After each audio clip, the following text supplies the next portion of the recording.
Do not think about the peer pressure and relative क्या बोलेंगे, ये सारी चीज़ें बहुत सेकेंडरी हो जाती हैं। अगर आपको अपना एम दिख रहा है, आपको साइलेंटली केवल अपने एम के लिए वर्क करना है एंड कोई डिस्कशन ही नहीं करना है।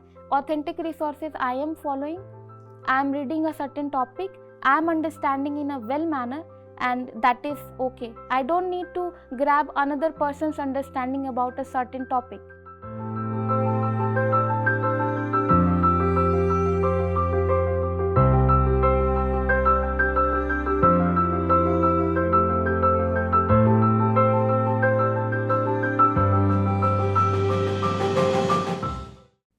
Hello everyone, welcome to Chamomile Tea with Toppers, an initiative by Unacademy. I'm an educator on Unacademy. My name is Hafsa Malik and I will be conversing today with Garima Srivastava.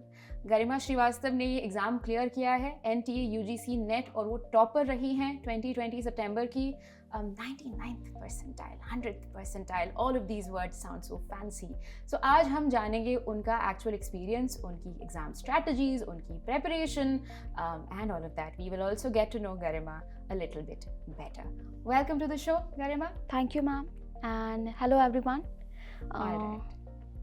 So today what I would love to know from you first, मैं आपसे पहले जानना चाहती हूँ, of course आप हमें थोड़ा अपने बारे में बताएं, but I think you know ये एक बहुत prestigious title है students के लिए कि you know all India rank JRF. तो आपके लिए ये experience कैसा था और कैसा लगता है ये एग्ज़ाम क्लियर करके, you know जब आपने exactly ये एग्ज़ाम क्रैक किया, कैसा लगा आपको रिजल्ट्स देख के?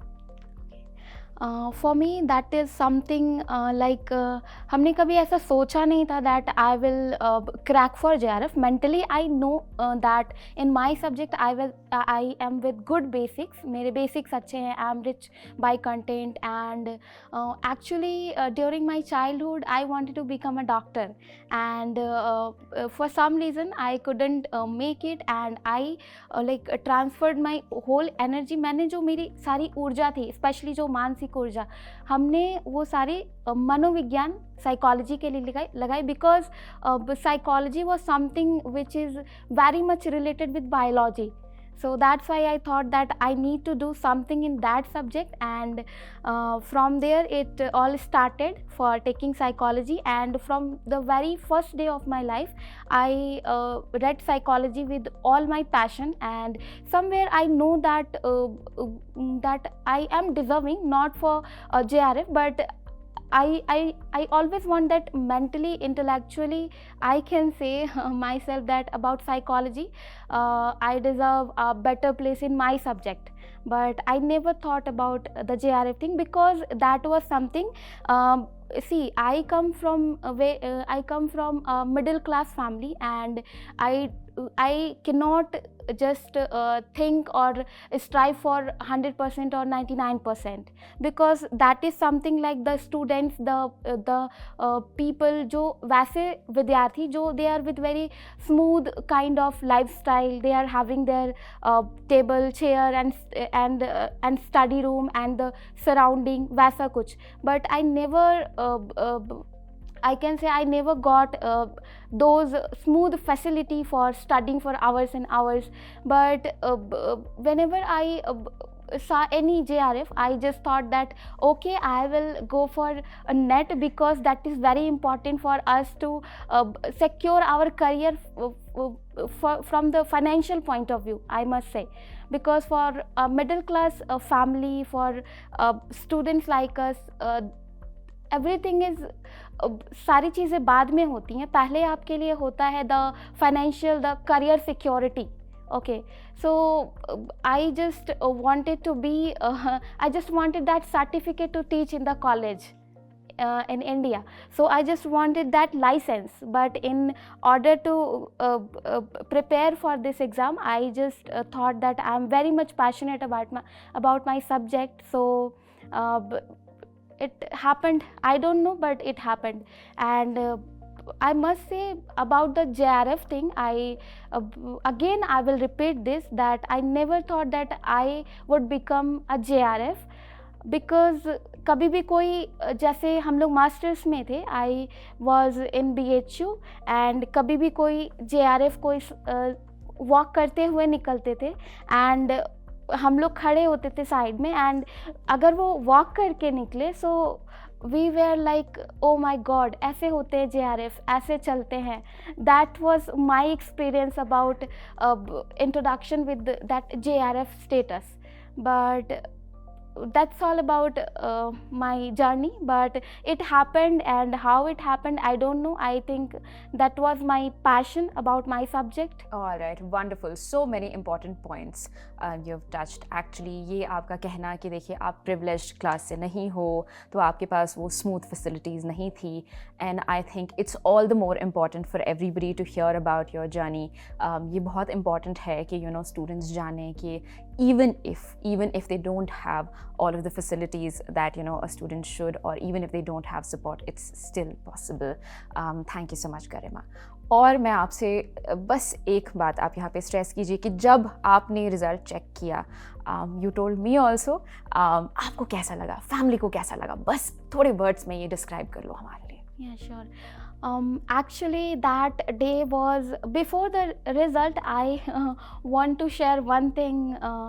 हम लोगों ने आंसर की, हम लोग मैच करते हैं, and when I matched my answer key, I thought I am just on the border, और मे बी बिकॉज हमने क्या करा था, because of the previous experience, एक फियर था दैट मे बी बस नेट हो जाए काइंड ऑफ. एंड देन जब ये हुआ तो हम लोगों ने क्या करा था, परसेंटेज जो है थोड़ा कम करके कैलकुलेट किया था.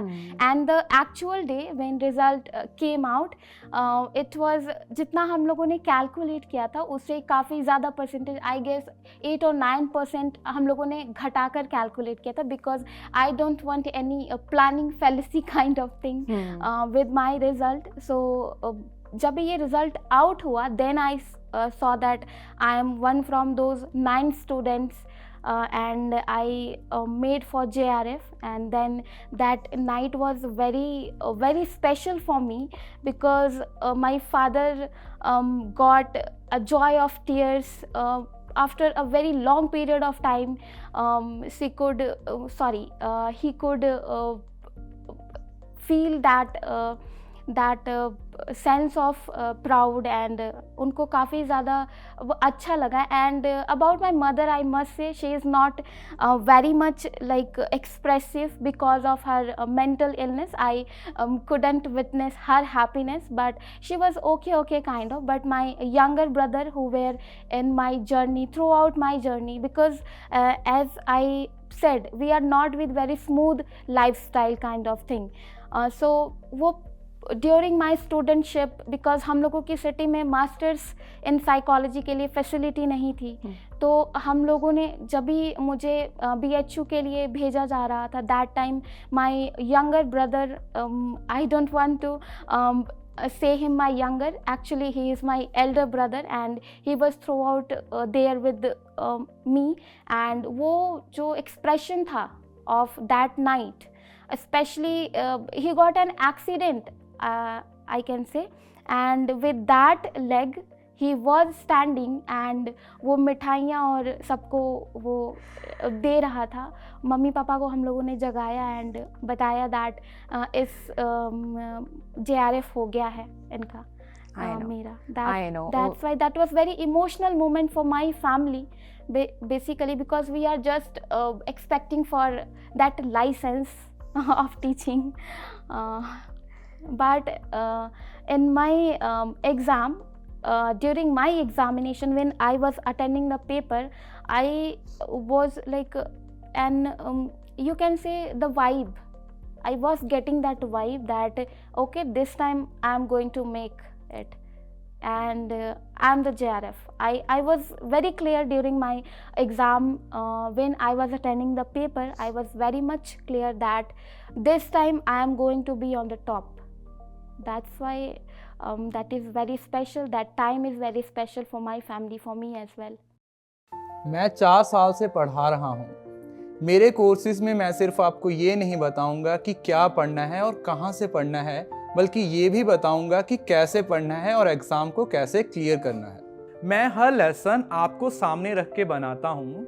रियल लाइफ एग्जाम्पल्स और निमोनिक्स के जरिए आई मेक श्योर कि आपको हर चीज़ क्रिस्टल क्लियर हो जाए. मेरी गाइडेंस में हज़ारों स्टूडेंट्स ने ये एग्ज़ाम क्लियर किया है और मैं चाहता हूँ कि आप भी ये एग्ज़ाम क्लियर करें। मैं हूँ तलवीर सिंह, मैं पढ़ाता हूँ पेपर 1 कॉमर्स और management for NTA UGC net. मेरी लाइव क्लासेस देखने के लिए अनअकैडमी प्लस को सब्सक्राइब करें।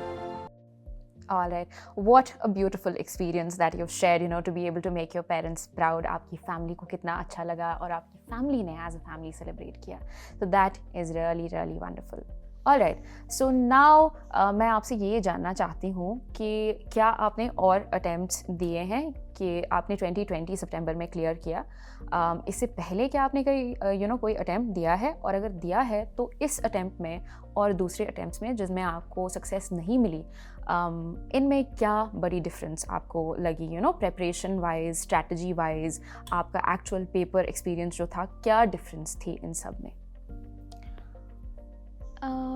सपोज़ सारे बच्चे जो हम लोग साइकोलॉजी की अगर बात करें तो हम सभी मास्टर्स में I think this is not new, हम सब लोग अपीयरिंग में, अगर हम लोग अपीयरिंग के लिए एलिजिबल है तो हम सब लोग देते हैं नेट के लिए, बट तो मैंने भी दिया है अपीयरिंग के लिए, मास्टर्स में दिया है। बट उस टाइम क्या था कि हमने कभी भी प्रॉपर जो सिस्टमैटिक वे में कि नेट का सिलेबस ऐसा है और सिलेबस निकाला, मैच करा, नोट्स बनाए and then I am going for the exam, ऐसा कुछ नहीं था। मास्टर्स में हमने अपीयरिंग दिया है और उस टाइम जस्ट एक आइडिया के लिए कि कैसा पेपर आता है एंड आगे अगर इस फील्ड में जाना है, लेक्चररशिप के लिए जाना है, तो ये एग्ज़ाम को फेस करना ज़्यादा सही रहेगा। So my serious attempt, I can say that with proper strategy, study and planning, with notes making, like elaborative notes making, ये सारी चीज़ों के साथ I can say मेरा सेकेंड अटैम्प्ट था, ठीक है। बट उसके पहले अपीयरिंग में हम लोग आइडियाज़ के लिए देते हैं, ठीक है। तो जो अगर अंतर की बात करें कि जिसमें मेरा आई कैन से जो मार्क्स आपके आए हैं फॉर JRF एंड जो उसके पहले का जो मेरा रिज़ल्ट था, उसमें the very first serious attempt of mine, उसमें हम कह सकते हैं उसमें मैंने आई गेस 47 और 48% स्कोर करा था। एंड उस टाइम के बाद और जो सेकंड इस वाले अटेम्प्ट में आई गेस 62% सेकंड जो कि जिसमें JRF हुआ उसमें अटेम्प्ट करा।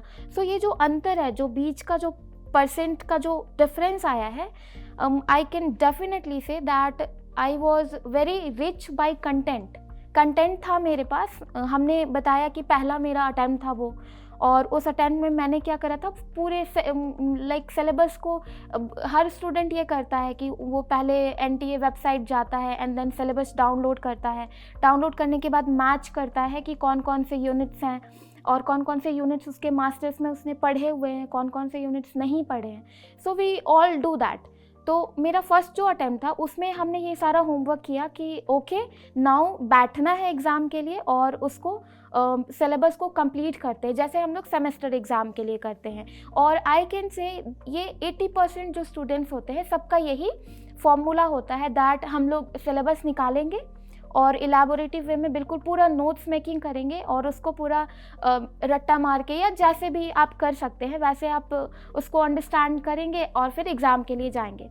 सो मेरा फर्स्ट अटैम्प्ट भी काफ़ी आप कह सकते हैं रेगुलर काइंड ऑफ स्ट्रैटेजी के साथ था कि हमने नोट्स बनाया, इलाबोरेटिव नोट्स बनाया, उस सारे नोट्स को पढ़ा, मेमोराइज़ किया एंड देन एग्ज़ाम के लिए बैठने के बाद आई गॉट 48 और 47%।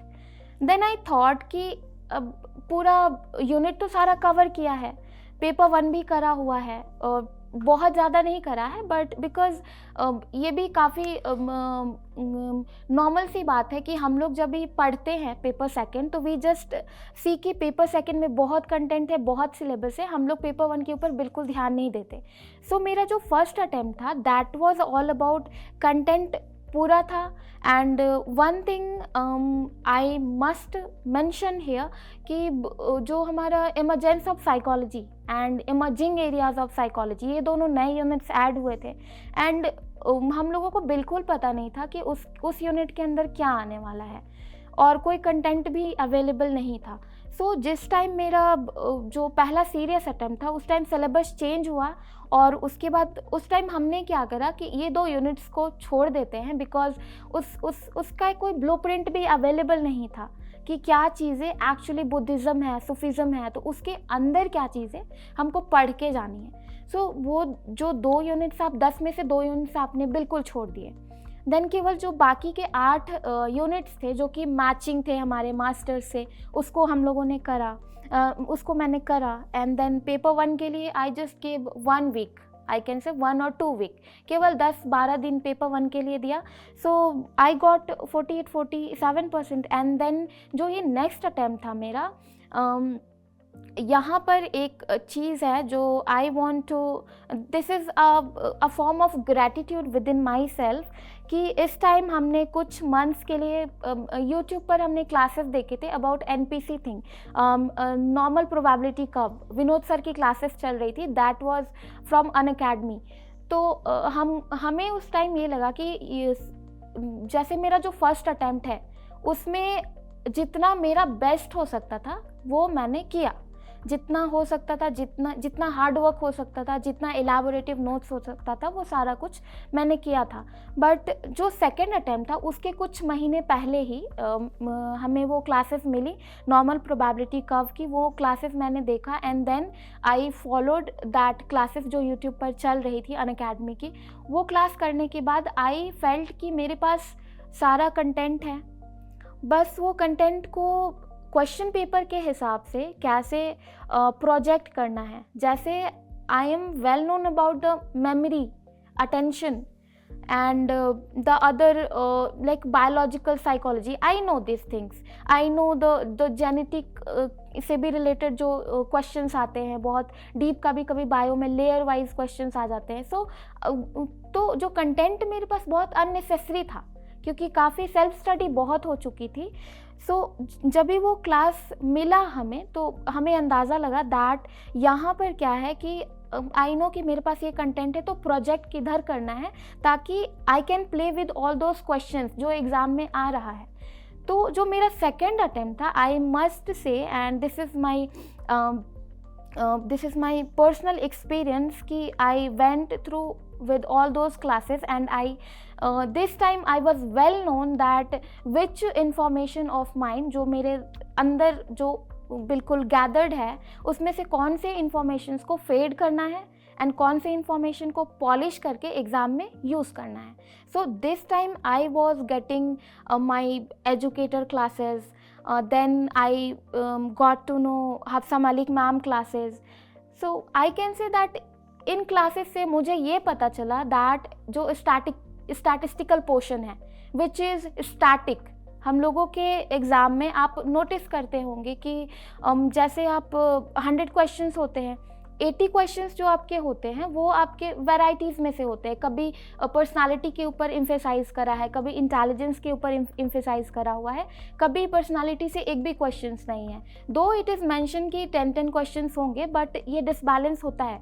बट आई सॉ कि जो रिसर्च पोर्शन है दैट इज़ स्टैटिक, जो पैराग्राफ है that is static and why because यहाँ पर इस एग्ज़ाम में जो टॉप करेगा they got fellowship for research, so you need to know the research methodology. ठीक है, तो हमें ये लगा कि ये स्टैटिक है तो I need to command myself over that portion, क्योंकि मेरे जितने भी परसेंटेज आ रहे हैं, जो मेरा सेकेंड अटैम्प्ट था, हमने सोचा कि हमें ये नहीं करना है कि 1 से स्टार्ट करके मुझे JRF के कट ऑफ तक पहुंचना है। मुझे पता था कि मुझे 45% आ रहे हैं। सो मेरा जो गैप है कट ऑफ और जो मैंने ऑब्टेन किया है उस गैप के बीच में मेरा 15 या 20% का मेरा वो गैप है। So I need to just fulfill that gap. So I just identified those keys कि कौन से स्टैटिक हैं पेपर में। सो मैंने देखा कि जो आपका पेपर 1 है उसमें DI का पोर्शन बिल्कुल स्टैटिक है, उसमें से 5 क्वेश्चंस आपके आते हैं, और जो आपका रिसर्च का पोर्शन है वो बहुत स्टैटिक है। सो आई थॉट कि ओके ये जो गैप है मेरा ये इस वाले पोर्शन से फिल हो जाएगा। सो जो मेरा सेकेंड अटैम्प्ट था I was well known about the things जो एग्ज़ाम में होने वाला है। सेकेंड अटैम्प्ट में मैंने बहुत सारा जो आई कैन से आई binded my life with in my classes all the time.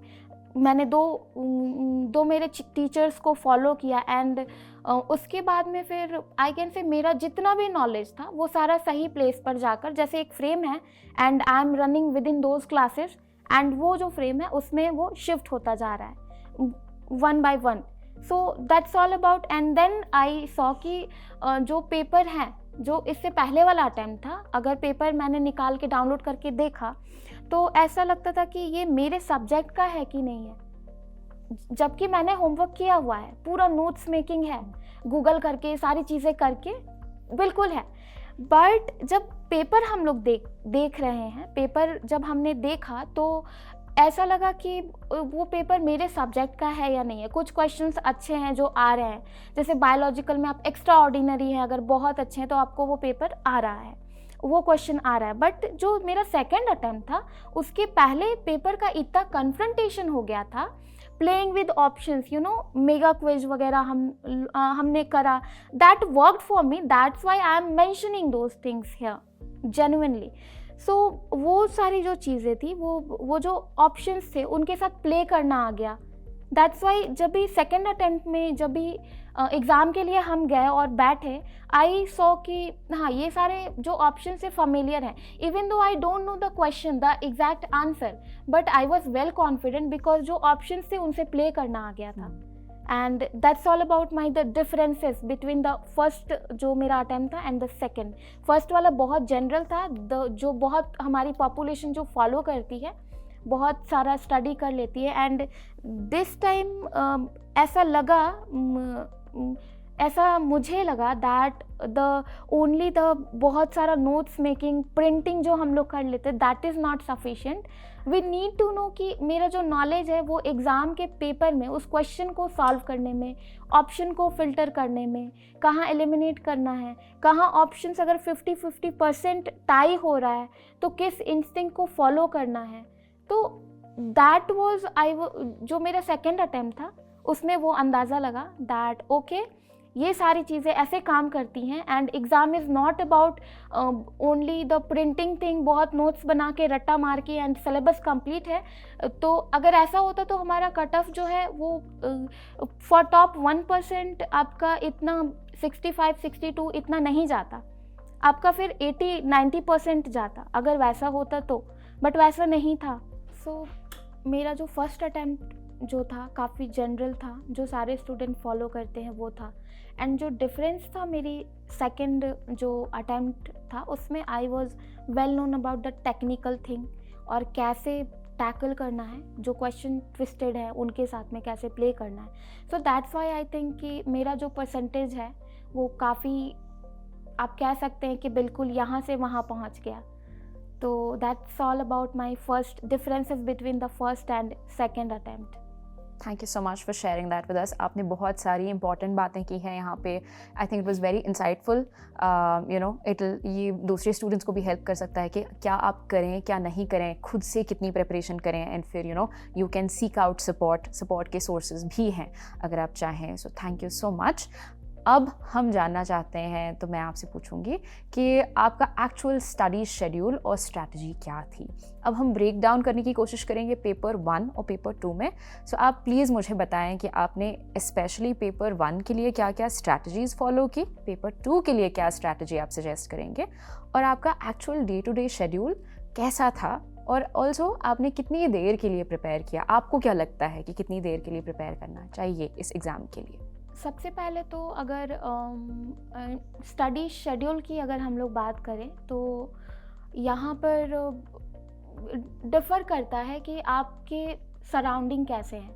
देखिए कुछ लोग वर्किंग हैं या कुछ लोग ऐसे हैं जो कि बहुत सारा टाइम नहीं इन्वेस्ट कर सकते हैं।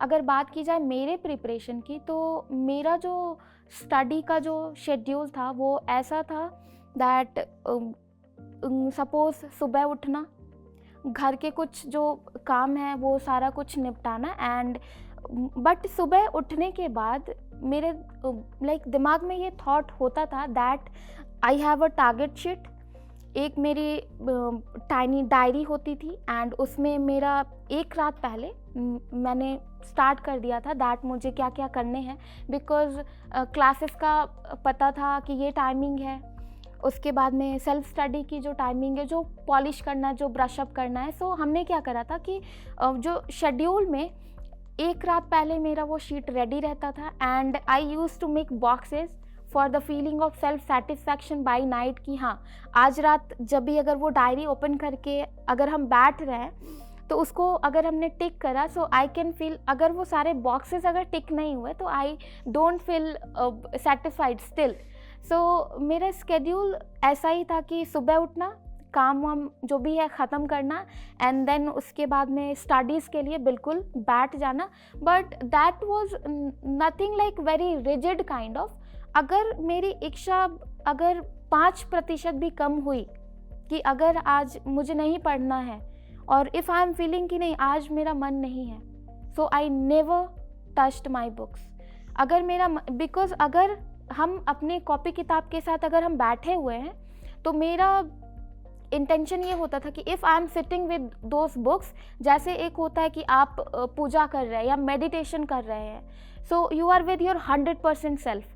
तो स्केड्यूल में यही था कि रिजिड नहीं था बहुत, जितनी देर भी मेरा बैठना होता था पढ़ाई के लिए, if I am talking to my my close friend और किसी से, बिकॉज प्रिपरेशन की जर्नी ऐसी थी कि ऐसा नहीं था कि आप बहुत सोशल मीडिया और हर जगह एक्टिव रह सकते हैं। आपको क्या करना है, अपना स्केड्यूल अपने टारगेट शीट के अनुसार रखना है, बट ऐसा भी नहीं है कि आप बिल्कुल मन के पीछे भाग रहे हैं। सो स्केड्यूल यही था कि सुबह उठना, काम करना, रिजिड नहीं होना अपनी स्टडी को लेकर। और 2 क्लासेस तो डेफिनेटली बिल्कुल मेरी रूटीन में था फॉलो करना, 2 क्लासेस, विनोद सर की classes and Hafsa Malik ma'am की क्लासेस, तो ये 2 क्लासेस फॉलो करना, that was my regular routine and then myself study. तो ये मेरा डेली स्केड्यूल था and at night I used to analyse myself कि मेरा कितना ग्राफ जा रहा है, रिसर्च में क्या स्थिति है और आई एम इम्प्रूविंग और नॉट। तो ये मेरा रूटीन था, दिनचर्या थी मेरी। एंड उसके अलावे अगर बात की जाए अप्रोच की कि कैसे पेपर 1 के लिए क्या अप्रोच था, पेपर 2 के लिए क्या अप्रोच था, first I would like to share paper 1 का अप्रोच, क्योंकि पेपर 1 बहुत इग्नोर हो जाता है एंड दैट्स द थिंग। आप यहाँ से फ़िल्टर हो जाते हैं नेट के लिए एंड देन JRF के लिए आप फ़िल्टर होके ऊपर आ जाते हैं। सो पेपर 1 की अगर हम लोग बात करें तो आई वॉज थिंकिंग कॉन्टिन्यूसली कि पेपर 1 में जो भी क्वेश्चंस आ रहे हैं टीचिंग, रिसर्च, एप्टीट्यूड के, सो साइकोलॉजी के जो स्टूडेंट्स होते हैं उनके लिए ये बेनिफिट होता है अबाउट पेपर 1, क्योंकि ये पेपर 1 का टाइटल ही है teaching and research aptitude. So psychology जो स्टूडेंट्स होते हैं उनको पता है that aptitude is nothing like कि आप कुछ बुक से पढ़ लिया आपने और वो आ गया। This paper is for analysing your internal aptitude towards teaching. तो हमें लगा that I don't need to, अभी अंडरस्टैंडिंग पोर्शन की बात कर रहे हैं, प्रैक्टिस पोर्शन की अलग हम लोग बात करेंगे। सो जो अंडरस्टैंडिंग पोर्शन था हमारा पेपर 1 के लिए, उसमें ये था कि हमने समझ लिया कि दैट दिस इज़ इंटरनल, तो वो मुझे केवल पढ़ के और वो सारी चीज़ें नहीं करनी है, मॉडल्स वगैरह जो टीचिंग के हैं वो सारी चीज़ें तो आपको रोट लर्निंग करनी होगी। बट जो अंडरस्टैंडिंग की थिंग है, आई स्टार्टेड एनालाइजिंग कि जो एप्टीट्यूड है, research and teaching, that is my strong area. तो फर्स्ट आई फिल्टर्ड आउट कि मेरा जो स्ट्रॉन्ग जो है वो रखना है एंड जो मेरा वीक है वो रखना है।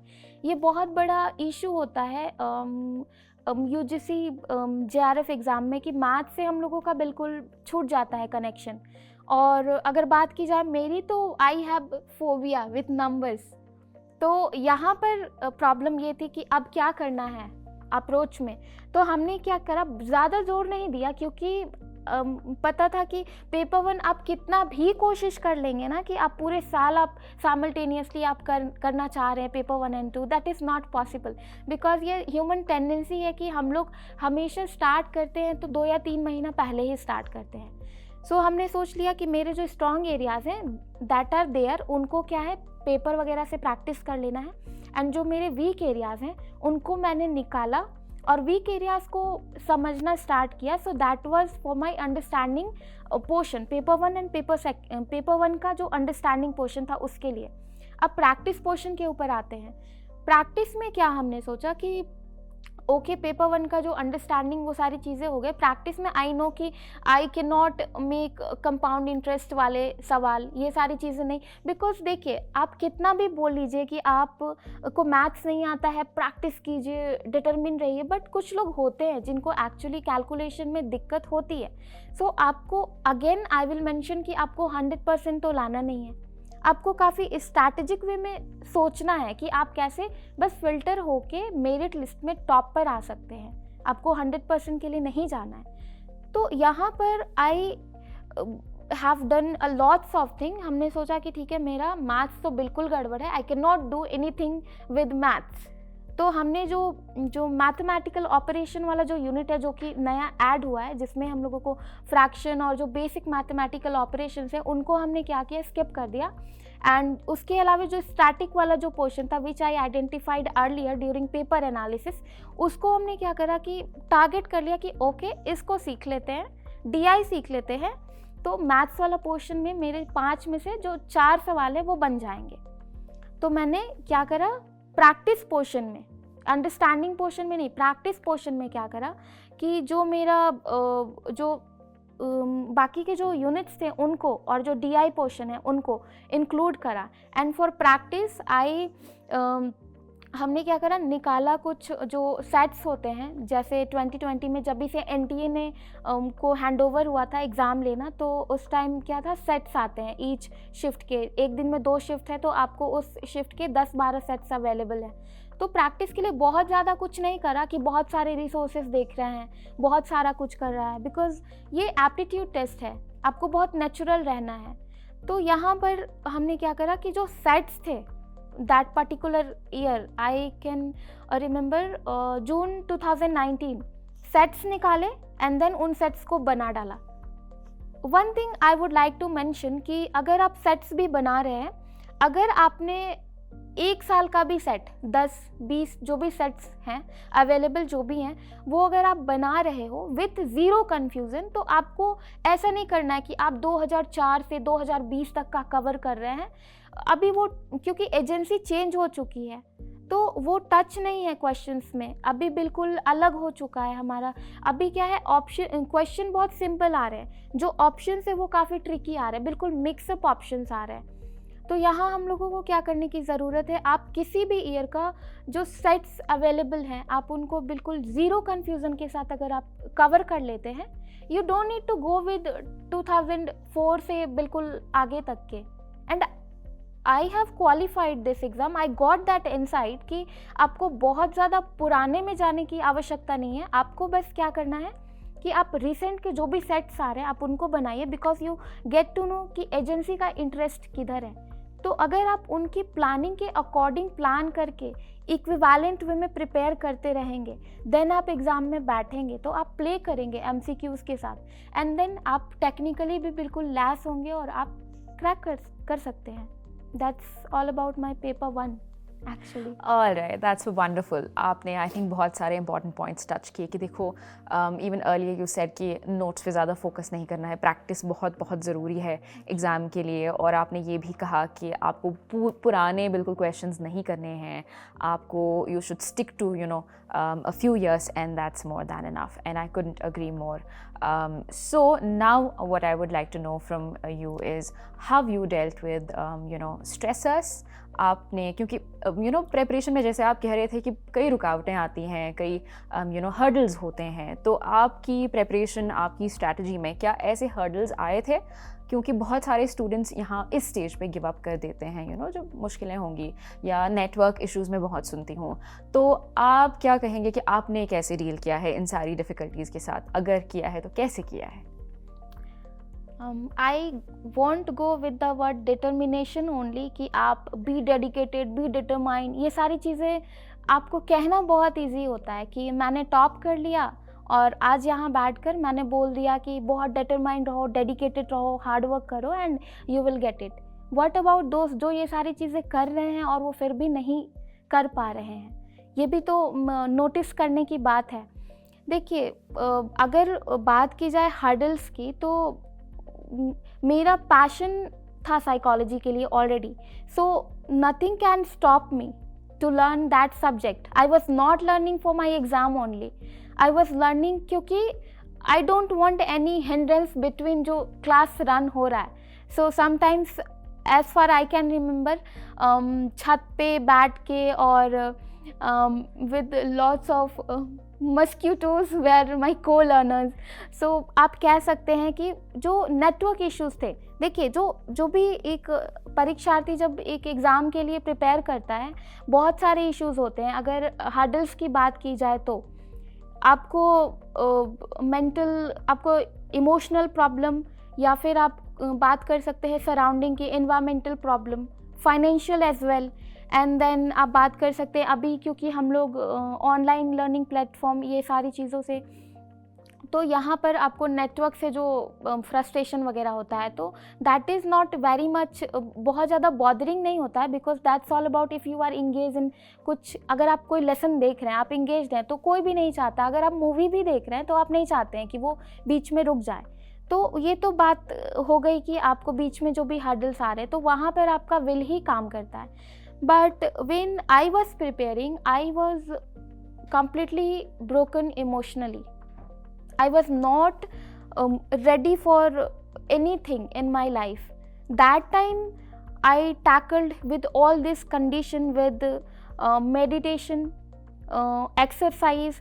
तो एक्चुअली यहाँ बात ये होती है कि सपोज़ एक स्टूडेंट है और वो टारगेट करना चाहता है एक एग्ज़ाम, और वो एग्ज़ाम वो देख रहा है कि डिफ़िकल्टी लेवल ये है and I am broken emotionally, I cannot take classes, बहुत सारे इश्यूज़ होते हैं।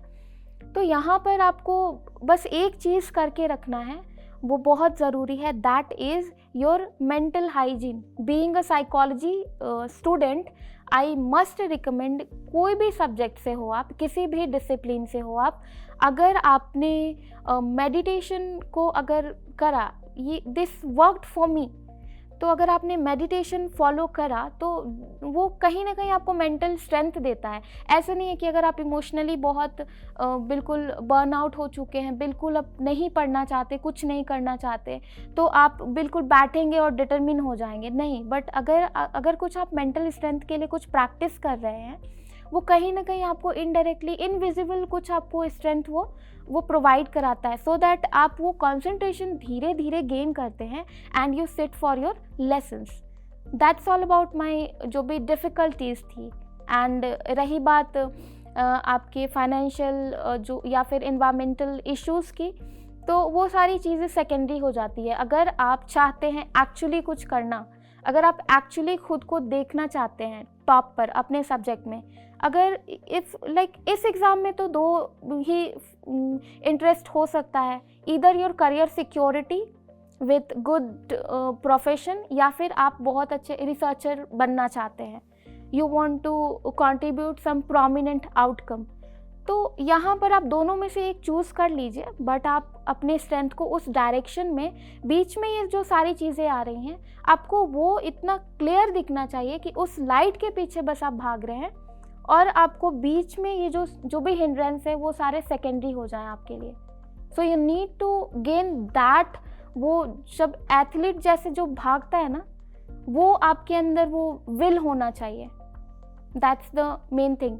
देयर इज़ नथिंग लाइक आप केवल डिटरमिन रहिए, हार्ड वर्किंग रहिए और ये सारी चीज़ें करिए, हो जाएगा, ऐसा नहीं है। आपको साथ साथ में एक मेंटल स्ट्रेंथ भी गेन करने की ज़रूरत है। अगर आप वो गेन कर लेंगे, देन आप अगर फेल भी होते हैं एक अटैम्प्ट में, तो आपको पता है कि you just need to wait for your turn, you are doing your great, आपको अपने टर्न का इंतज़ार करना है।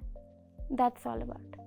Wonderfully said, I couldn't agree more. ये जो आपने कहा है कि मेंटल हेल्थ पे एक्टिवली आपको फोकस करना है, तभी आप डील कर पाएंगे स्ट्रेस से, ट्रॉमा से, या फिर एग्ज़ाम एंग्जाइटी से।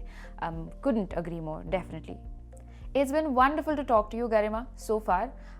और मैं जानना चाहती हूँ आपसे कि आपने नोट्स जो आप कह रहे थे, आपने बहुत सारे नोट्स बनाए पहले भी एंड बाद में भी जब आपने क्लासेस अटेंड करना स्टार्ट किया, तो आप कैसे दूसरों को सजेस्ट करेंगे? What is the best way to make notes? And another thing I really want to know कि रिविजन की इम्पोर्टेंस क्या है प्रिपरेशन या एग्ज़ाम क्लियरिंग में?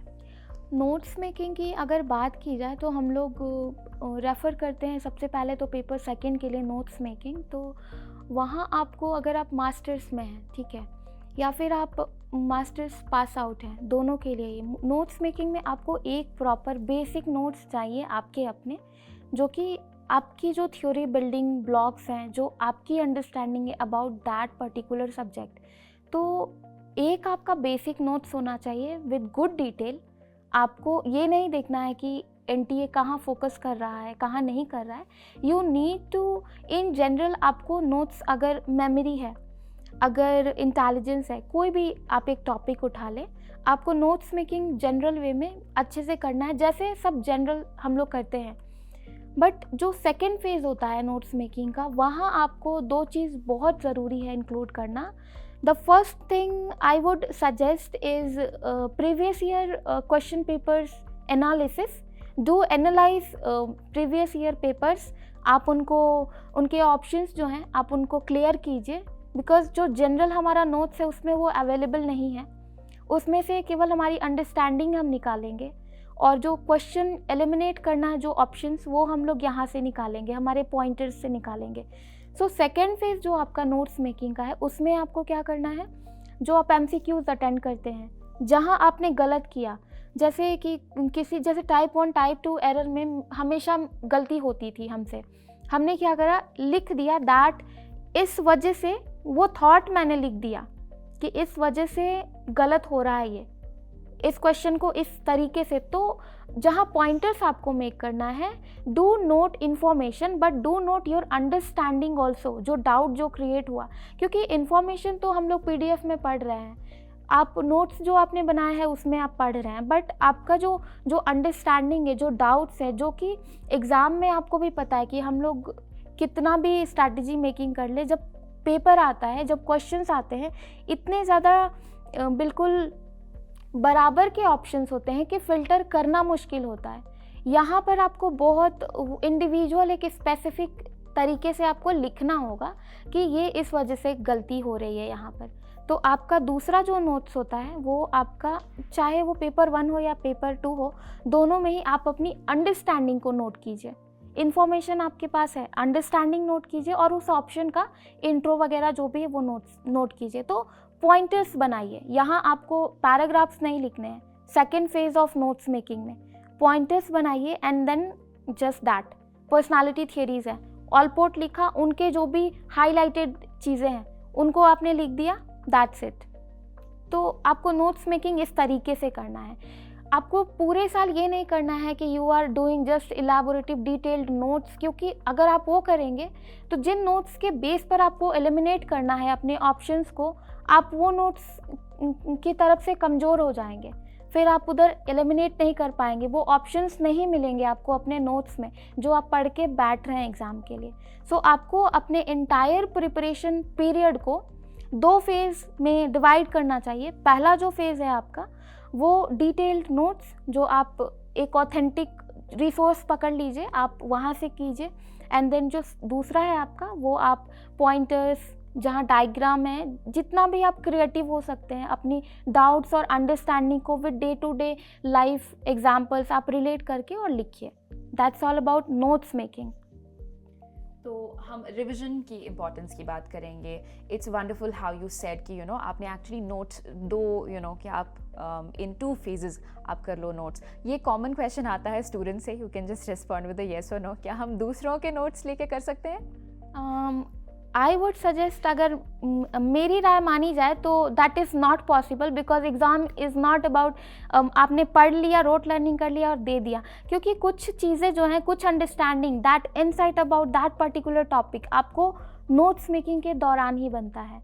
अगर आप नोट्स मेकिंग कर रहे हैं, so you are getting those information in your like motor skills, you are reading that, so आपका ज़्यादा से ज़्यादा सेंस ऑर्गन इंक्लूड है, and we are psychology students, so we need to know कि जो इन्फॉर्मेशन प्रोसेसिंग है, अगर आप ज़्यादा सेंस ऑर्गन्स को इंक्लूड कर रहे हैं, so that would be definitely better than आप एक रेडीमेड पढ़ रहे हैं. And there is no shortcut about ये जो क्वेश्चंस हैं इनको डील करने के लिए. जिस तरीके के कंफ्यूजिंग ऑप्शंस आते हैं, अगर उस डिफ़िकल्टी की बात करें तो ये पॉसिबल नहीं है कि आप किसी के रेडीमेड नोट्स उठा लिया, आपने पढ़ लिया और वो हो गया.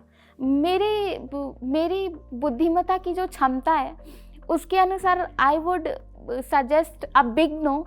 आपको खुद से आप एक प्रॉपर एक दीजिए एक ड्यूरेशन, क्योंकि अगर आप क्लियर करते हैं, अगर आप एक स्टेटस अगर आप JRF होते हैं या नेट होते हैं, so you need to be very honest, you need to be deserving for that. तो आपको, और अगर आप वो अंडरस्टैंडिंग नहीं गेन करेंगे तो आप क्वेश्चंस के साथ डील नहीं कर सकते. तो वो silent understanding you can gain जब आप बैठकर नोट्स बना रहे हैं, जब आप साइलेंटली बैठकर पढ़ रहे हैं एक topic, you are gathering some information invisible way में. तो दैट इज़ द थिंग कि आपको एक टॉपिक के बारे में वो शार्प रखता है. That's why I must suggest handwritten notes आप जैसे भी बनाइए, but never go for readymade notes thing. Great. I totally agree. In fact, this is something I would like to stress upon as well. और class जब attend करते हो आप, तो क्लास के दौरान बहुत स्टूडेंट्स का ये क्वेश्चन होता है कि क्लास के दौरान हम नोट्स लें, नहीं लें, या फिर अगर नोट्स लें तो कैसे लें क्लास के दौरान जब आप क्लास वॉच कर रहे हो या क्लास में हो, फिजिकल क्लास में. ओके, सो यहाँ पर अब ये जो दिक्कत होती है ना कि हम लोग लेक्चर चल रहा है, ठीक है, और आई नीड टू लिसन, वो सुनना भी है, उसको नोट डाउन भी करना है, ठीक है. तो यहाँ पर एक चीज़ है जो कि मेरे लिए हेल्प करा था, दैट अगर हमें पता है, I was regular with my classes, हमें पता है कि कल ये क्लास होने वाला है, ठीक है. तो हमने क्या करा कि अगर मुझे सुनना है, उसको भी प्रोसेस करना है, लिखना है, उसको भी प्रोसेस करना है. सो हमने ये सोचा कि एक काम करते हैं, जो भी यूनिट पढ़ाया जाने वाला है या जो भी टॉपिक, उसका एक जनरल में, क्योंकि I said I was good in content, so हमने क्या करा, उसका जो भी आपका इंट्रो है या जो चीज़ें हैं वो पहले से थोड़ा बहुत कर लिया है. एंड देन जब आप क्लास कर रहे हैं, during your classes you can notes your pointers, because आपने क्लास में भी आवर्स इन्वेस्ट किए हैं. तो अगर आपके पास एक वो नोटबुक होगा ना क्लास का, अगर आप छूट भी जाता है तो आप बाद में PDF या आप थोड़ा बहुत उसको वो कर लीजिए, मिक्स मैच कर लीजिए जो प्रीवियस नोट्स है उसके साथ में. बट आपको यहाँ पर क्या करने की ज़रूरत है, बिल्कुल ब्लैंक नहीं रहिए कि आप क्लासेस बिल्कुल टेक इट ईजी, आप क्लासेस देख रहे हैं एंड 2 घंटे चले गए एंड आपके पास रिटर्न में कुछ नहीं है. आपको कुछ रिटर्न में रखिए ताकि वो जो कीज़ हैं आपको पकड़ के याद हो जाए, दैट उस दिन की क्लास में ये हमने पढ़ा था, और आपका रिकॉल बेटर होगा. दैट्स वाई आपको क्लास के दौरान जो साइमल्टेनियसली नोट्स मेकिंग है, इट्स फाइन कि आप ज़्यादा सुन रहे हैं, सुन के ज़्यादा ग्रैब कर रहे हैं और नोट्स मेकिंग आपकी ज़्यादा नहीं हो रही है. कुछ लोग, जैसे अगर बात मेरी की जाए तो I am well capable for सारा चीज़ लिखना, सुनना, सारी चीज़ें एक साथ. तो एक क्लास का नोट मेरे पास 2 पेज में हो सकता है, आपके पास 1 पेज में हो सकता है. सो आप कैसे भी कीजिए, बट कुछ कीज़ ज़रूर रखिए जिससे आप उस क्लास को रिवाइंड कर सकें. आपको ये मैनेज करना होगा. Thank you so much. I couldn't agree मोर. मेरे ख्याल से भी नोट्स खुद बनाने चाहिए स्टूडेंट्स को. आई थिंक दैट्स अ की पार्ट ऑफ योर प्रेपरेशन. और मैं आपसे जानना चाहती हूँ कि रिविज़न, जो ये वर्ड है रिविज़न, इसकी क्या इंपॉर्टेंस है प्रेपरेशन में. मैंने देखा है बहुत सारे स्टूडेंट्स ये बिलीव करते हैं कि एक बार आप पढ़ लो तो हो गया, this is suppose to be concrete information और ये कभी नहीं जाएगा, तो एक बार पढ़ लिया तो हो गया. और फिर क्या इस रिविज़न में प्रैक्टिस का कुछ रोल है?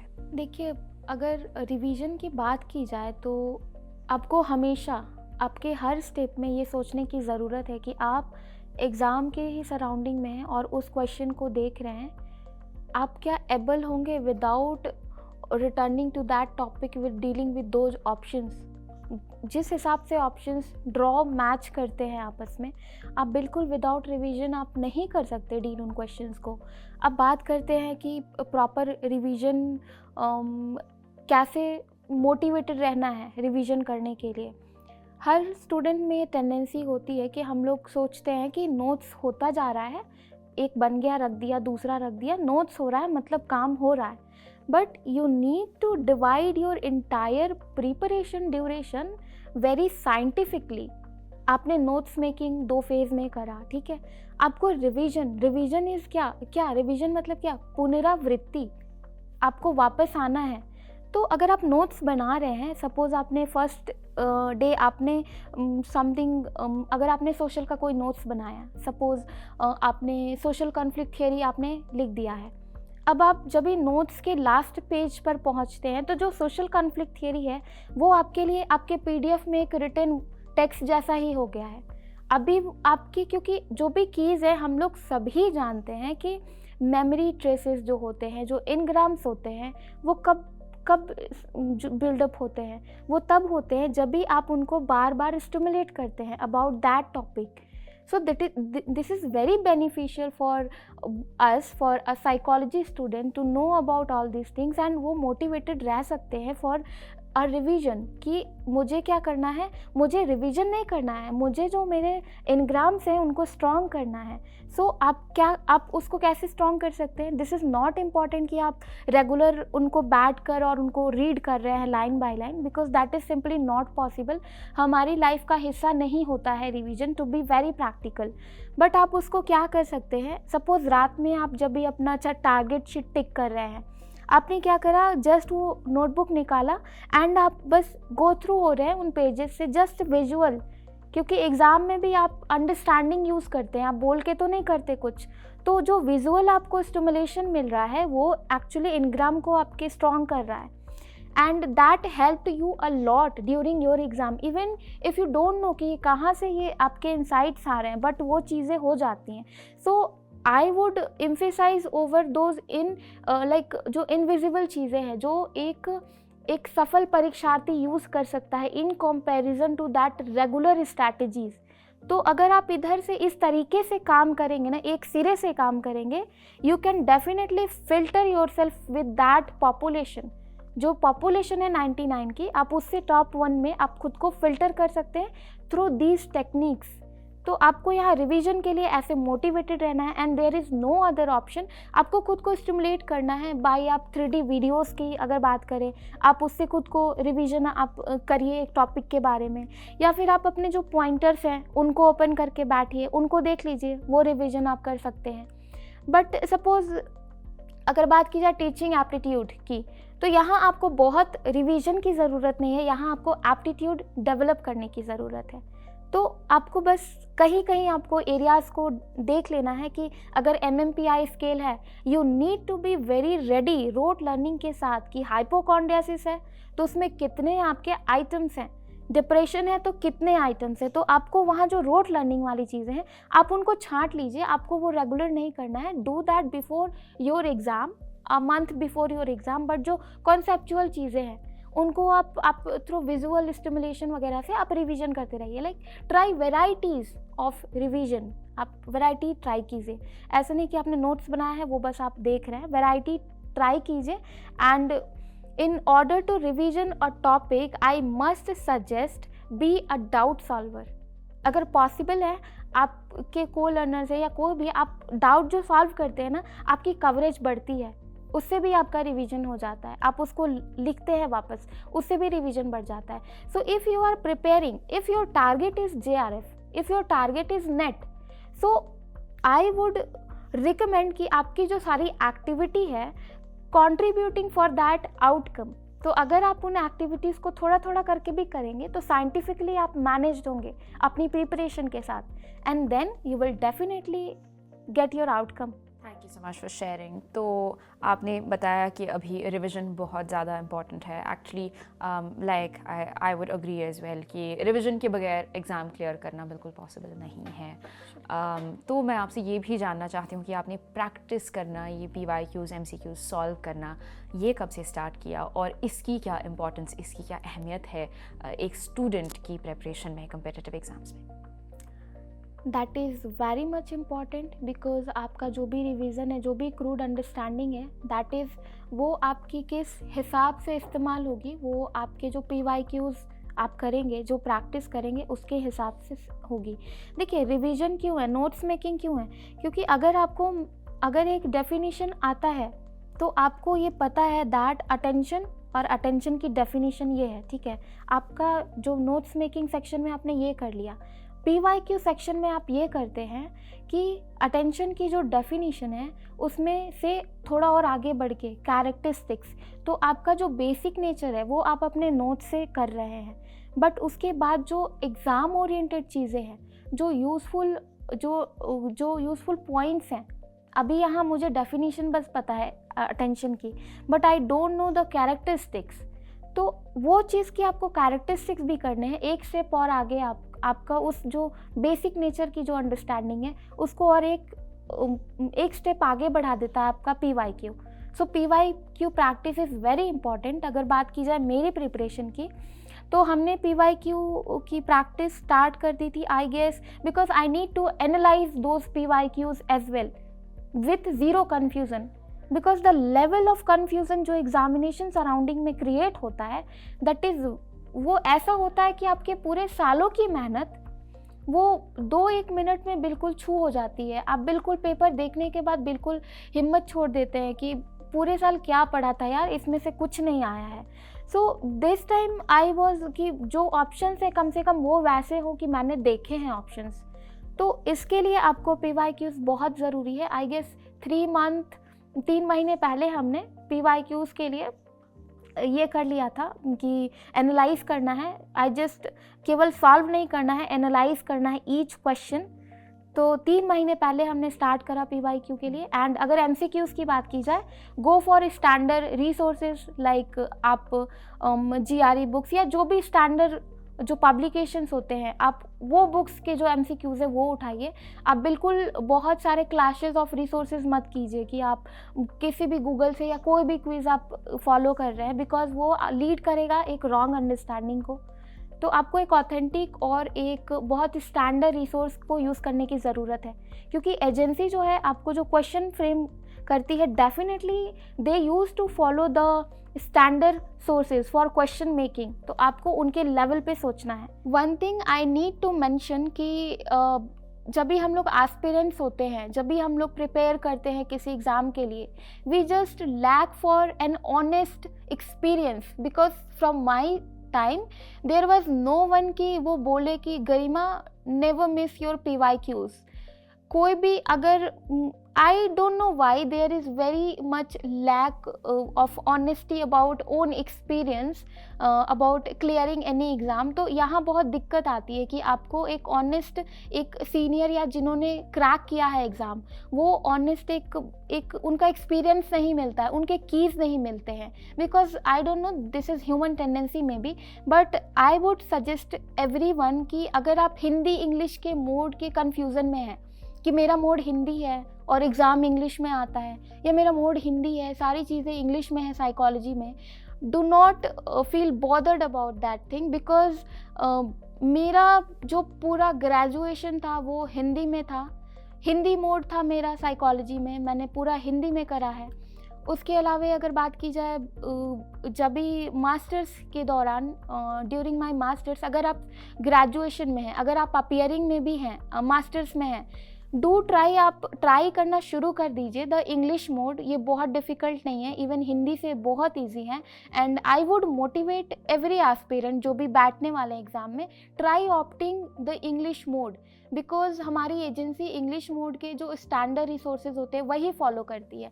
तो अगर आप हिंदी पढ़ के जा रहे हैं, आई एम नॉट टेलिंग कि हिंदी के बुक्स फॉल्टी आइडियाज़ प्रोवाइड करते हैं, ऐसा नहीं है, बट अगर आप इंग्लिश में करेंगे तो वो ज़्यादा रिलेवेंट होगा with your exam, and that would वो आपका जो है प्रोबेबिलिटी को इंक्रीज़ करेगा आपके आउटकम के लिए। So do not hesitate about Hindi और English, because I did with Hindi mode and I opted for English. ऐसा कोई फियर नहीं है हिंदी और इंग्लिश का। So thank you so much Garima, ये बहुत इंसाइटफुल था मेरे हिसाब से, क्योंकि आपने कहा कि 3 मंथ्स पहले आपने स्ट्रिक्ट प्रैक्टिस की है और PYQs MCQs प्रैक्टिस करना स्टैंडर्ड रिसोर्सेज से बहुत ज़्यादा इम्पॉर्टेंट है।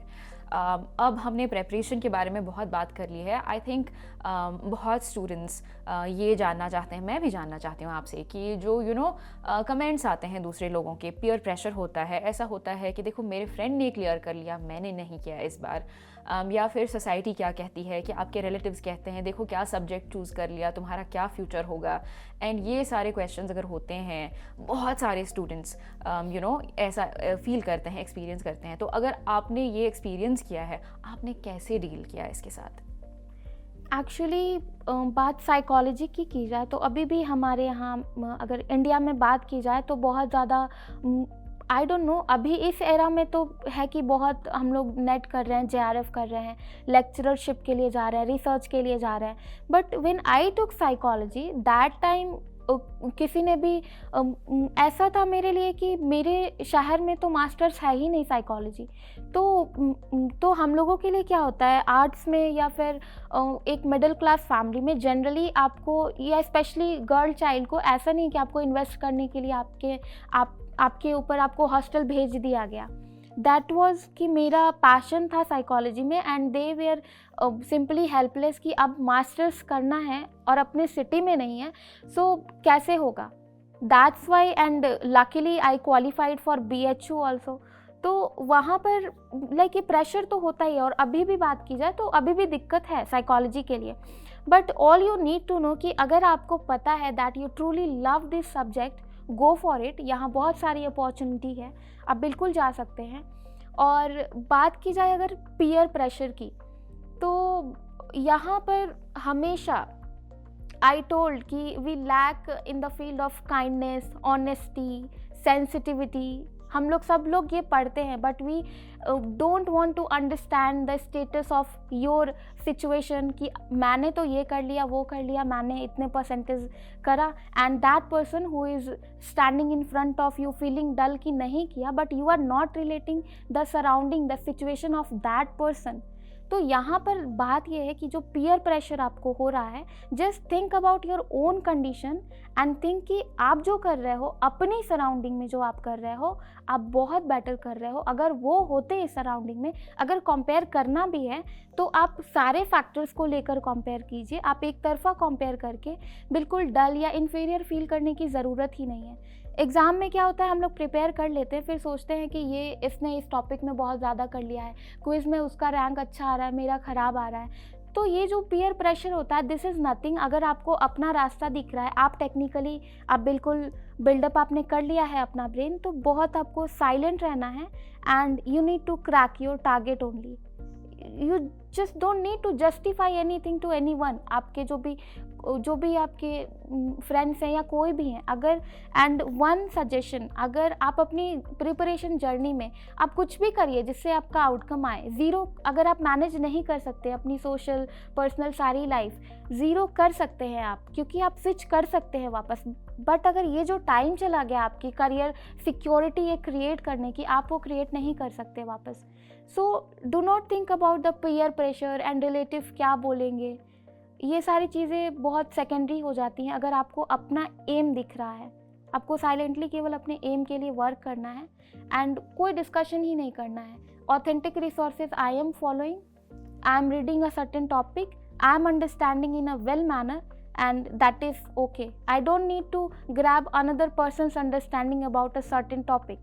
So that is not important. Important is कि आप उस टॉपिक को, उस जो भी प्रेशर है, सारी चीज़ों को आपको पर्सन मतलब एक इंडिविजुअल वे में आपको सारी चीज़ों को करना है, आपको बिल्कुल नहीं कंपेयर करना है। तो that's all about peer pressure thing. Quiz में जो प्रेशर होता है, ये सारी चीज़ें बहुत इंडिविजुअल है। अगर आपने वो कामनेस मेंटेन कर लिया ना, तो आप बिल्कुल आगे निकल जाएंगे, and then you will speak out about those things like you are sharing today. तो आई थिंक ये आपने एक बहुत इंपॉर्टेंट पॉइंट टच किया कि आपको अपनी जर्नी ट्रेस करनी है, आपको खुद को दूसरों से कंपेयर नहीं करना है। एंड अगर कोई कुछ कहता भी है आपको, तो that should not affect you, because you are determined, because you know what you are doing, and आपको पता है आप वो चीज़ कर रहे हैं जो आप करना चाहते हैं। Now before moving on to the next round, I have some questions here for you, which have been asked by the aspirants. I'm sure they would like to know the answers to these. So I would love to know your honest opinions on them. Sure. Question number 1. Should I focus on making my basics strong or directly go to NTA NET JRF related study material? आप जिस भी university में हैं अपना syllabus match कीजिए. अगर आपका syllabus अगर मास्टर्स में है, बिकॉज आप अपीयर करेंगे मास्टर्स में, सो अगर आपकी यूनिवर्सिटी का सिलेबस मैच है विद टॉप यूनिवर्सिटी के सिलेबस से, so go for question paper analysis and polish your knowledge. अगर वैसा नहीं है, आपका जो बेसिक है आप पहले उसको कवर कीजिए, 2-3 महीने दीजिए, बेसिक को कर लीजिए, या गैप हो गया है अगर आपकी स्टडी में, बेसिक कवर कीजिए एंड देन तुरंत पेपर एनालिसिस कीजिए, प्रैक्टिस कीजिए, and that's it. Alright, now question number 2. Who should go for NTA NET JRF? First of all, अगर आप टीचिंग के लिए, क्योंकि जो पहली क्राइटेरिया होती है हमारी minimum eligibility which is net, तो अगर आप टीचिंग के लिए बहुत ईगर हैं, इंट्रिंसिकली मोटिवेटेड हैं, या आप सिक्योरिटी ढूंढ रहे हैं, तो आप जा सकते हैं. अगर आप रिसर्च एरियाज़ में बहुत इंटरेस्टेड हैं, इफ़ यू आर इंटरेस्टेड कि आपको नॉलेज एडवांसमेंट करनी है, आप बिल्कुल जा सकते हैं. But first you need to decide कि you love the process of teaching, the process of making that individual the understanding about a certain topic. अगर आपको पढ़ाना पसंद है तो आप जा सकते हैं, एंड अगर आप रिसर्च के लिए करना चाहते हैं तो भी जा सकते हैं. वन इम्पॉर्टेंट थिंग आपको ये भी देखने की ज़रूरत है कि आपका, क्योंकि देखिए कोई भी एग्ज़ाम की प्रिपरेशन और एग्ज़ाम क्रैक करने में आपका एप्टीट्यूड बहुत इंपॉर्टेंस रखता है, तो आपको अपने इंपॉर्टेंस को भी चेक करने की ज़रूरत है. Do not stuck with only NET. अगर आप टीचिंग में इंटरेस्टेड हैं, कीप ऑप्शन बी ऑल्सो, कि आप स्कूल टीचिंग, और क्योंकि करियर सिक्योरिटी की भी बात है, ऑप्शन बी भी रखिए आप अपने एप्टीट्यूड से मैच करते हुए. It's not about a very rigid thing कि नहीं मुझे नेट ही करना है, यही करना है. It's for generalize thing. आप प्लान बी भी रखिए एंड देन इसके ऊपर भी वर्क कीजिए. So anybody can go for this exam if they are having a deep interest for teaching process और research thing. Alright, question 3. Are there any prerequisites to appear for the NTA NET JRF? क्या इसके लिए कोई कुछ necessary conditions हैं जो हमें meet करनी है ये एग्ज़ाम लेने के लिए? At least 55% for your masters. So आप अपने मास्टर्स में 55% लेकर आइए and then target for this exam. क्या मास्टर्स में जो स्टूडेंट्स हैं ऑनगोइंग जिनका है मास्टर्स डिग्री, क्या वो अप्लाई कर सकते हैं? Definitely they can. Alright, thank you. Question number 4. What are the toughest topics in the NTA NET preparation? Okay, so paper 1 आपको टफेस्ट, और जो सबसे ज़्यादा ये ज़रूरी है कि टफेस्ट भी होते हैं और वो मार्क्स मेकिंग भी होते हैं. तो अगर बात की जाए लॉजिकल रीजनिंग की, जो बोरिंग पोर्शन होता है आप कह सकते हैं कि वो टफेस्ट होता है. एंड पेपर 1 में अगर बात की जाए तो logical reasoning and DI and maths, this is something toughest, boring, but this is scoring also. तो ये आपके इधर के हो गए पोर्शंस. हायर एजुकेशन, ये सारी चीज़ें ऐसी हैं कि अगर आप शॉर्ट वीडियोस देखकर भी करें तो आप कर सकते हैं. पेपर 2 में आपको toughest topic I would say जो मुझे लगते हैं वो है रिसर्च के. दैट इज़ नाउ माई बहुत ज़्यादा अब वो इंटरेस्टेड भी है बहुत, बट वो टफ बहुत ज़्यादा है. सो रिसर्च मैथडोलॉजी का जो पूरा सेक्शन है, the unit second, you can not cover that unit in shortcut. So आपको जो सारे बाकी के जो यूनिट्स हैं वो आपने करे हैं मास्टर्स में, कहीं ना कहीं ओवरलैपिंग है नॉलेज, बट जो यूनिट फर्स्ट है emergence of psychology, emerging areas of psychology and research methodology, I would say जो हमारे मास्टर्स में नहीं है, जो फर्स्ट टाइम हम लोगों को पढ़ना है, that are tough but marks making also. So that's all about tough topics. Alright, question number 5. Can I prepare for 6 months and still clear the exam? Okay, there is a very important homework. अगर आप 6 महीने में करना चाहते हैं, कुछ भी strategy या प्लानिंग हम लोग अचानक इरैशनल या इम्प्रैक्टिकल नहीं कर सकते हैं. अगर बात की जाए मेरी राय की, तो अगर आप अच्छे बेसिक्स के साथ हैं, रेगुलर है अपनी स्टडीज़ में, कोई गैप नहीं है। I am talking about practical scenario, कोई गैप नहीं है अगर आपकी स्टडी में, and you are with smooth surrounding, आपको सारी फैसिलिटीज़ हैं, you can definitely do, just work over those technical portions, the skills, the playing with MCQs options, you can definitely make it। But अगर बहुत huge gap है, basics गड़बड़ है, अभी आपके आइडियाज़ बिल्कुल ओवरलैपिंग है, आई वुड सजेस्ट पहले आप अपने नोट्स मेकिंग ये सारी चीज़ें कीजिए, go through with all the phases systematically, and then definitely it's like slower is better than never। All right. Question number 6. How should I decode the syllabus for the exam? Syllabus को हम कैसे break down करें?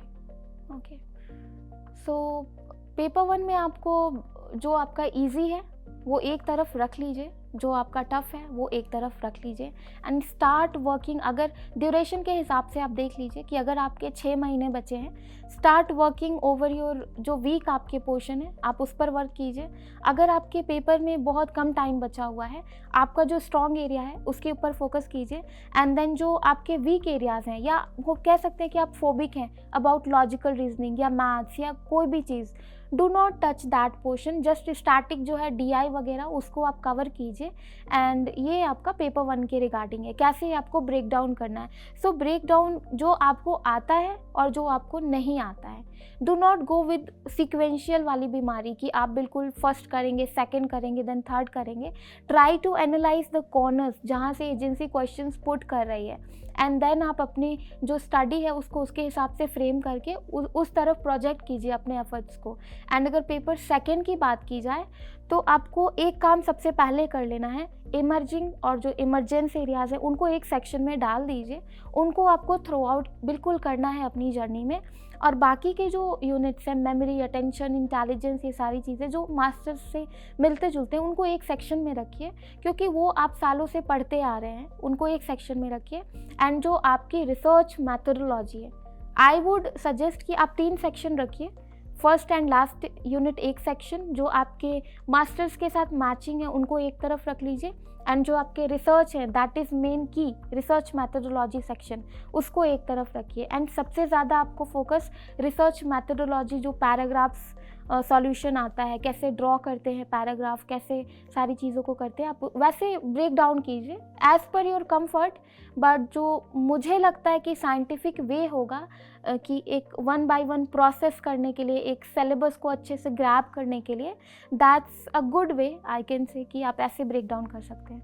Okay, तो question number 7 है, what's the toughest stage in the NTA JRF and NET JRF preparation and why?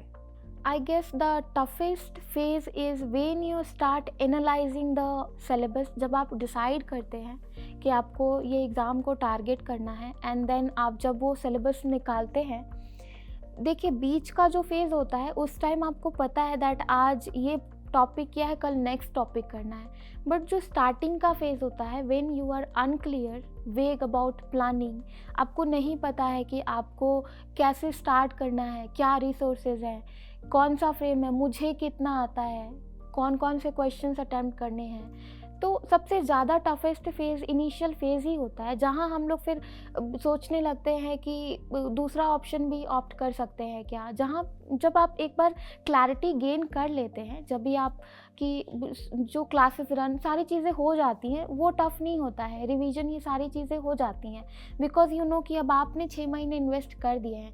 But that mental preparation before starting your preparation is the toughest according to me. And जब वो analyse होके clear हो जाता है, वो blueprint मिल जाता है, तो आपको एक पीस हो जाता है that now you have your track and you need to run. तो ये टफेस्ट था मेरे लिए। Alright. Next question is, what kind of personality should I develop when I start preparing for the exam? Okay, so there is 2 sides। अगर आप individually व्यक्तिगत रूप से अगर आप सामाजिक, पारिवारिक सारे चीज़ों को मैनेज करके चल सकते हैं, बहुत अच्छी बात है। बट अगर मेरी व्यक्तिगत जो मेरा एक्सपीरियंस है उसकी बात की जाए तो मेरे लिए मुश्किल था because I was not well physically, mentally, emotionally. There is so I need to keep my energy safe for my studies only. I cannot manage all these things. तो अगर आपको कैसी पर्सनालिटी डेवलप करनी है, start writing yourself. I can still remember मेरा जो target sheet है, I have written a lots of time, well done professor Garima. आज तुमने सही नहीं किया Garima, you don't deserve the title professor और रिसर्चर. सो आपको क्या करना है, you need to imagine yourself as a teacher. I can still remember the time of my preparation when I used to teach in एक बिल्कुल खाली कमरा होता था and that time एक दीवार पर हमने एक चार्ट शीट चिपका दिया था and I used to teach. सो उस टाइम मेरा ऐसा नहीं था कि पढ़ना है, रिवीजन करना है. I use to teach with like brain के पार्ट्स बना दिए and I was teaching that empty उस रूम में. तो आपको पर्सनालिटी वाइज अगर बात की जाए तो आपको ऐसा बहुत आपके, क्योंकि ट्रेड्स आप चेंज नहीं कर सकते, आप वो सारी चीज़ें नहीं कर सकते. आपको बस ये करना है, इमेजिन करना है. If you are aiming for JRF, for NET, you need to imagine yourself as a professor और टीचर. आपको वो चीज़ आप अगर करें तो वो आपकी स्ट्रैटेजी और आपके टॉपिक की समझ को भी स्ट्रॉन्ग करेगा और आप आगे के लिए भी तैयार हो जाएंगे. अगर आपने आउटकम ले लिया तो आपके पास वो उस तरीके के कंधे होंगे कि आपने अगर वो एलिजिबिलिटी ग्रैब कर लिया, so you can move forward. Because केवल NET and JRF that's not it, आपको इसके आगे भी बढ़ना है. So simultaneously you need to develop, imagine yourself in a teaching kind of environment. And personal अगर पर्सनालिटी ट्रेट्स की बात की जाए तो I won't suggest anything. You are good the way you are. Next question, are there any hacks to clear the NTA NET JRF? क्या कोई shortcuts हैं? Shortcuts, I can say there is no shortcut. If you are aiming for JRF or NET, you need to know the understanding, that level of like the standard of the examination committee demands. तो आपको वो level develop करना पड़ेगा, क्योंकि अगर आप shortcut से अगर आप क्वालिफाई भी कर लेते हैं तो अभी आगे की दौड़ भी है. आपको केवल सर्टिफिकेट के साथ आपको नहीं रहना है, आपको फिर कंप्लीट करना है with a certain population. So you need to be, अगर आप शॉर्टकट से कर भी लेते हैं, maybe because of luck, because of wise guessing, तो that is not going to work. So being the September 2020 जिन लोगों ने क्रैक किया है उनका अगर रिप्रेजेंटेटिव बोले तो उनके नाते आई वुड सजेस्ट कि this is not something in higher education के फील्ड में वी शुड प्रमोट कि we need to opt a shortcut thing. आपको अगर आप वो चीज़ अचीव करना चाहते हैं, invest your time, efforts, and then you can receive that thing with pride and self-satisfaction. But still, if you want some shortcuts, I would say आप PYQs कीजिए, उनके नोट्स बनाइए. एंड अगर आप बहुत शॉर्टकट बिल्कुल चाहते हैं तो आप प्रीवियस ईयर जो पेपर्स हैं उनके साथ अलाइन रहिए एंड दैट्स इट. ये कर सकते हैं. Last question, how many mocks should I write? कितने mocks लिखे जाएं? About paper 1 as I said, आप किसी भी जो रिसेंट ईयर है उनका एक अच्छा सेट निकालिए, 10-20 सेट्स निकालिए, एनालाइज कीजिए. दिस इज़ नॉट इम्पॉर्टेंट कि आपने बहुत 100-200 मॉक्स बहुत कर लिया है एंड आपका कन्फ्यूज़न सारे में थोड़ा थोड़ा रह ही गया है. देखिए, जो भी पेपर्स आते हैं आपको अगर आप बहुत अच्छे से एनालाइज कीजिएगा तो आपकी एक अंडरस्टैंडिंग बिल्डअप हो जाएगी. कोई दूसरा ऑप्शन या डिस्ट्रैक्टर आपको हिला नहीं पाएगा उस टॉपिक के बारे में. So try, do not go for numbers of mocks, go for the minimizing the confusion level with those questions. तो ये इंडिविजुअल हो सकता है, जैसा आपका नॉलेज है, जितना the knowledge you are keeping inside your head. तो आप जितने भी मॉक्स लगा रहे हैं आपको वहाँ रुक जाना है जहाँ यू आर वेल अवेयर कि आपका जो कन्फ्यूज़न है अबाउट अ टॉपिक वो धीरे धीरे मिनिमाइज होकर के इस लेवल तक चला गया है. अगर आप कोई PYQ कर रहे हैं एंड उस ईयर के कट ऑफ से निकाल कर देखते हैं कि आप इतना पहुंच रहे हैं, जितना कट ऑफ है उस उतना पहुंच रहे हैं, उससे 2-4% ज़्यादा पहुंच रहे हैं। आपको समझ जाना है कि अब आपको केवल प्रैक्टिस करनी है, आपका कन्फ्यूज़न ओवर हो चुका है। You just need to stick with those topics until आपका एग्ज़ाम ना हो जाए। तो आपके जो मॉक्स से कोई ऐसा नंबर नहीं है, आप अपने हिसाब से, अपने कन्फ्यूज़न के हिसाब से आपको देखना होगा कि आपके मॉक्स आपको कितने यूज़ करने हैं। बट अगर पेपर 1 की बात की जाए तो आप रिसेंट ईयर का अगर 10-10 के 2 sets with zero confusion, with proper analysis अगर कर लेते हैं, that is sufficient. All right. Thank you so much for answering all of the aspirants' questions. I'm sure they will benefit from your answers as well. Thank you for having me here. Now that we've spoken about all of the serious stuff behind the studying part, we will have a rapid fire round with Garima. So let's see how she does. Okay, question number 1. If you could change your name, what would your new name be and why would you choose the name? Bhavnashri, because that was my name with my co-learners and that's the name I succeed with my target. So I relate with this name much more than Garima Shrivastava. All right, moving on to a very interesting question. What is the most important object you own?